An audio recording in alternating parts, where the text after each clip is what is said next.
চলে যাবার আগে তোমাকে শেষ কিছু কথা বলে যেতে চাই। হয়তো আমি আর থাকবো না, তবে আমার এই ভিডিওটা, আমার এই কথাগুলো যদি কোনোদিন তোমার সামনে এসে পড়ে, তাহলে শুনে যেও। হয়তো আমার না বলা কিছু কথা তুমি শুনতে পাবে। মানুষ বলে দুনিয়া নাকি শান্তির জায়গা নয়, কিন্তু আমি বলি, আমি তোমাকে পেয়ে, তোমার ভালোবাসা পেয়ে যতটা হাসি খুশি থাকতাম, বিশ্বাস করো আমাকে পৃথিবীর সব থেকে দামি সম্পদটা দেওয়া হলেও আমি এতটা হাসি খুশি, এতটা ভালো কখনোই থাকতাম না যতটা হাসি খুশি আমাকে তুমি রেখেছিলে।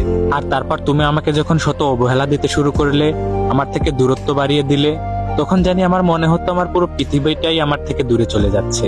আর ঠিক তখন আমি বুঝতে পারলাম যে প্রিয় মানুষকে ছাড়া দুনিয়ার বুকে বেঁচে থাকা কতটা কষ্টের হতে পারে। আর তখন আমার আশেপাশে থাকা মানুষের বলা সেই পুরনো কথাগুলো মনে পড়লো, যারা একসময় আমাকে বলেছিল যে দুনিয়া শান্তির জায়গা নয়, দুনিয়া হচ্ছে কষ্টের জায়গা।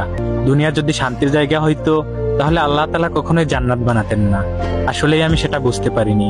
আমি তোমাকে ভালোবেসে আমার জান্নাত আমি দুনিয়ায় খুঁজে নিয়েছিলাম, তাই তো এই কষ্টটা আমার পাওনা ছিল। তবে এখন আর কোনো কিছু হারানোর ভয় নেই। একসময় যেটা হারানোর ভয় করতাম, সেটাই তো আজকে হারিয়ে গেছে। তবে তুমি ভালো থেকো তোমার ব্যক্তিগত জীবনে, আর আমি কখনো বাধা হয়ে দাঁড়াবো না।